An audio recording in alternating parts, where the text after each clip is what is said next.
Good evening to all of you.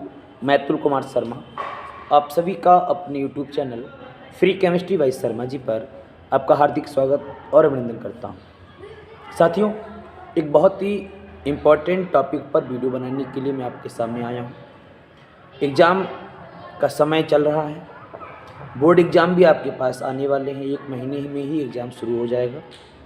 तो मैं इस समय कुछ इम्पॉर्टेंट क्वेश्चंस की वीडियोज़ आपको प्रोवाइड करा रहा हूँ। उसी क्रम में आज हम लोग पी ब्लॉक के एलिमेंट की बात करेंगे। पी ब्लॉक के एलिमेंट में जो भी इम्पोर्टेंट प्रश्न हैं, उन इम्पोर्टेंट प्रश्नों की श्रृंखला में मैं एक एक प्रश्न आपके लिए बोल रहा हूँ। आप स्क्रीन पर उस प्रश्न को देख भी सकते हैं और आप अपनी कॉपी पर उसको नोट करें। यदि आपको ये सारे प्रश्न के आंसर पता है तो निश्चित रूप से आपके बोर्ड एग्जाम में बहुत अच्छे नंबर आने वाले हैं। तो स्टूडेंट्स, आपके सामने सबसे पहले स्क्रीन पर जो नाइट्रोजन फैमिली का सबसे इम्पॉर्टेंट क्वेश्चन है, जिसको पी ब्लॉक में हम लोग शामिल करेंगे, क्योंकि पी ब्लॉक में हम लोगों को 4 फैमिली पढ़नी है। नाइट्रोजन फैमिली पढ़नी है, ऑक्सीजन फैमिली पढ़नी है, हाइड्रोजन फैमिली पढ़नी है और साथ ही साथ अक्रिय गैसों की फैमिली पढ़नी है। तो उसमें जो नाइट्रोजन फैमिली है उसका जो इम्पोर्टेंट क्वेश्चन है, सबसे पहले जो अधिकांश बार एग्जाम में पूछा भी गया है, वह प्रश्न है कि नाइट्रोजन परिवार से आप क्या समझते हैं। आप स्क्रीन पर देख रहे हैं, यही प्रश्न बोर्ड एग्जाम में पूछा जा चुका है। नाइट्रोजन परिवार से आप क्या समझते हैं? नाइट्रोजन परिवार में उपस्थित तत्वों की संख्या कितनी है? उनके नाम, प्रतीक व परमाणु क्रमांक देते हुए उनका आवर्त सारणी में स्थान बताना है और साथ ही साथ उनके अभिलक्षण को बताना है। तो आप स्क्रीन पर जो प्रश्न देख रहे हैं, आप उस प्रश्न को अपनी कॉपी पर नोट भी करते हैं। क्लियर? ये पी ब्लॉक का पहला प्रश्न हो गया जो आपके लिए इम्पोर्टेंट है। दूसरा जो प्रश्न है वो और भी ज़्यादा इम्पोर्टेंट है, क्योंकि प्रश्न ही कुछ ऐसा है। प्रश्न है नाइट्रिक अम्ल का। नाइट्रिक अम्ल का निर्माण वो भी कौन कौन सी विधियों से, मैं विधियों का नाम बोल रहा हूँ। एक तो ओस्टवाल्ट विधि के द्वारा हर वर्ष पेपर में प्रश्न बनता है, ओस्टवाल्ट के द्वारा आपको ध्यान रखना है। इसके अलावा स्टूडेंट्स, आपके लिए दूसरा मेथड आर्क विधि है और तीसरा मेथड बर्कलैंड आइड विधि। तो ओस्टवाल्ट विधि, आर्क विधि और बर्कलैंड व आइड विधि, इन तीनों में से किसी एक के बारे में एग्जाम में पूछा जा सकता है। तो एग्जाम में कोई भी निर्माण आए, आपको ध्यान रखना है। इसके साथ साथ आपसे एक क्वेश्चन और पूछा जाएगा कि इसके निर्माण के साथ साथ आप इसकी फिजिकल प्रॉपर्टीज और केमिकल प्रॉपर्टीज को भी बताएंगे। तो फिजिकल प्रॉपर्टी भी पूछी जाएंगी और केमिकल प्रॉपर्टीज भी पूछी जाएंगी, तो आप इसको कॉपी पर नोट कर लीजिए। इसके बाद जो ऑक्सीजन फैमिली आती है, पी ब्लॉक में जो ऑक्सीजन फैमिली है, उस ऑक्सीजन फैमिली में सबसे पहला प्रश्न यही बनेगा कि ऑक्सीजन परिवार से आप क्या समझते हैं। इस परिवार में उपस्थित तत्वों की संख्या कितनी है, उनके परमाणु क्रमांक, उनका प्रतीक और इलेक्ट्रॉनिक विन्यास आपको देना है। साथ ही साथ उनका क्या अभिलक्षण है, कौन कौन से लक्षण वो दर्शाते हैं, इस पर आपको लांग मिलेगा। अगर आपको ये क्वेश्चन आता है तो आप कमेंट्स बॉक्स में ज़रूर बताएं। इसी का दूसरा प्रश्न आप स्क्रीन पर देखते रहिए, कंटिन्यू आपके लिए प्रश्न चलेंगे, आप उन प्रश्नों को अपनी कॉपी पर नोट करते रहेंगे।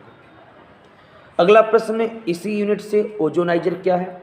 आपको पता होगा ओजोनाइजर, ओजोन का निर्माण करने के लिए हम लोग जिस एपरेटस का यूज करते हैं उसको हम लोग ओजोनाइजर कहते हैं। तो ओजोन का निर्माण जिस एपरेटस में किया जाता है उसको ओजोनाइजर कहते हैं। तो प्रश्न यहाँ से कई बार पूछा गया कि ओजोनाइजर क्या है। सीमेन और ब्रॉडी के ओजोनाइजर के द्वारा आपको ओजोन के निर्माण का सचित्र वर्णन करना है। साथ ही साथ इसकी फिजिकल प्रॉपर्टीज, केमिकल प्रॉपर्टीज और यूज भी बताना है। केमिकल प्रॉपर्टीज में जो सबसे ज़्यादा पूछा जाने वाला प्रश्न है वो ऑक्सीकारक गुण। ओजोन के ऑक्सीकारक गुणों को बताइए, यह प्रश्न एग्जाम में कई बार बना है। अगर आपको यह प्रश्न आता है तो बहुत अच्छा, कमेंट्स बॉक्स में जरूर बताएं। और अगर आपको मेरे द्वारा बताए जाने वाला एक भी प्रश्न नहीं आता है तो कमेंट्स बॉक्स में वो भी बताएं, क्योंकि मैंने ऑलरेडी अपने प्लेलिस्ट में इनके आंसर्स को अपलोड कर रखा। अगला प्रश्न ऑक्सीजन फैमिली में ही सांद्र H2SO4, सल्फ्यूरिक अम्ल की कोई ना कोई केमिकल प्रॉपर्टीज आपसे ज़रूर पूछी जाएगी। आप इसको बिल्कुल ध्यान से याद कर लेना। H2SO4 केमिस्ट्री की जान है, रीढ़ की हड्डी आप मान के चलिए। तो H2SO4 पर प्रश्न बनेगा, चूंकि इसकी इंडस्ट्रियल प्रिपरेशन को हटा दिया गया इस बार, कोविड-19 में इसको हटा दिया गया है, लेकिन आपको केमिकल प्रॉपर्टीज, यूज और जो फिजिकल प्रॉपर्टीज है उसको तैयार करना है। इसके अलावा हम लोग आगे जब बढ़ते हैं तो हैलोजन फैमिली जो पी ब्लॉक में ही है, तो हैलोजन फैमिली से कौन कौन से प्रश्न बन सकते हैं आप स्क्रीन पर देखते रहना, कंटिन्यू प्रश्न चल रहे हैं। तो हैलोजन फैमिली में से भी क्वेश्चन सबसे पहले यही आएगा कि हैलोजन्स क्या है, हैलोजन परिवार में कितने एलिमेंट उपस्थित हैं, उनके नाम, उनके प्रतीक, उनके परमाणु क्रमांक देते हुए आवर्त सारणी में इनकी स्थिति को स्पष्ट करना है और साथ ही साथ इनके अभिलक्षण भी बताने हैं। तो ये प्रश्न हर फैमिली में चलेगा, चाहे वो ऑक्सीजन का हो, चाहे वो नाइट्रोजन फैमिली हो, चाहे आपकी हैलोजन फैमिली हो, या आगे जो मैं भी बात करूँगा अक्रिय गैसों की फैमिली, कोई ना कोई प्रश्न यहाँ से आवर्त सारणी के स्थान वाला आपको दिया जाएगा। इसके अलावा हैलोजन फैमिली में दूसरा जो इम्पोर्टेंट प्रश्न है वो क्लोरीन का निर्माण है। क्लोरीन का निर्माण का जो प्रश्न है हर वर्ष एग्जाम में पूछा जाता है कि डीकन विधि के द्वारा, आप स्क्रीन पर देखिएगा प्रश्न आ रहा है कि डीकन विधि के द्वारा क्लोरीन गैस का निर्माण आप किस प्रकार करेंगे। इसके निर्माण की आवश्यक रासायनिक समीकरण देते हुए इसकी फिजिकल एंड केमिकल प्रॉपर्टीज को बताइए, उपयोग भी दीजिए। तो स्टूडेंट्स केमिकल प्रॉपर्टीज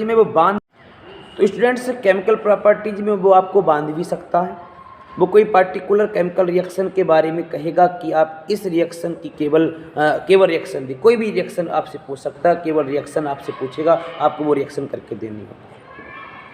इसी हैलोजन फैमिली का एक और भी इम्पोर्टेंट प्रश्न है, आपको पता होगा, आपने याद कर रखा होगा, प्रश्न का नाम है अंतर हैलोजन यौगिक।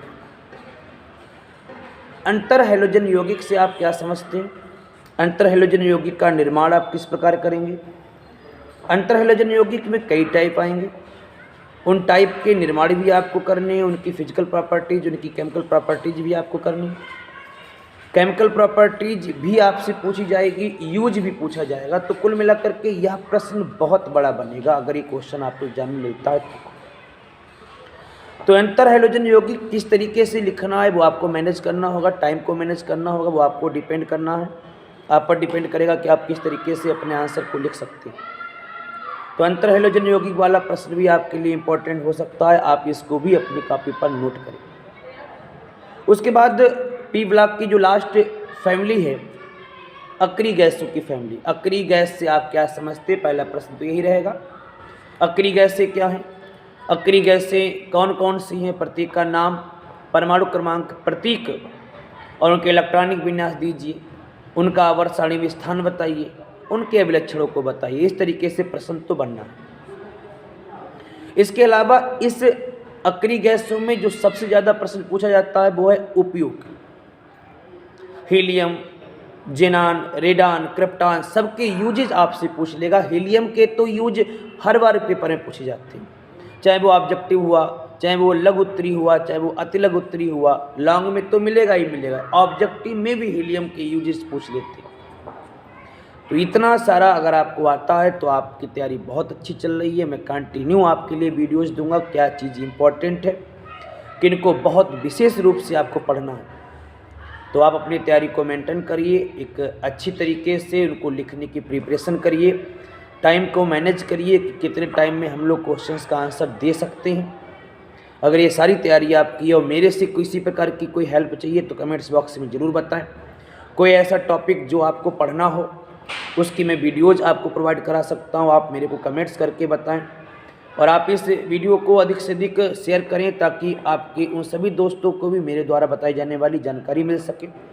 अभी तक जिन स्टूडेंट्स ने मेरे चैनल को सब्सक्राइब नहीं किया, सबसे पहले मेरे चैनल को सब्सक्राइब कर लें, साथ ही साथ बेल आइकन को प्रेस करेंगे ताकि मेरे द्वारा अपलोड की जाने वाली वीडियोज़ की नोटिफिकेशन आपको कंटिन्यू मिलती रहे।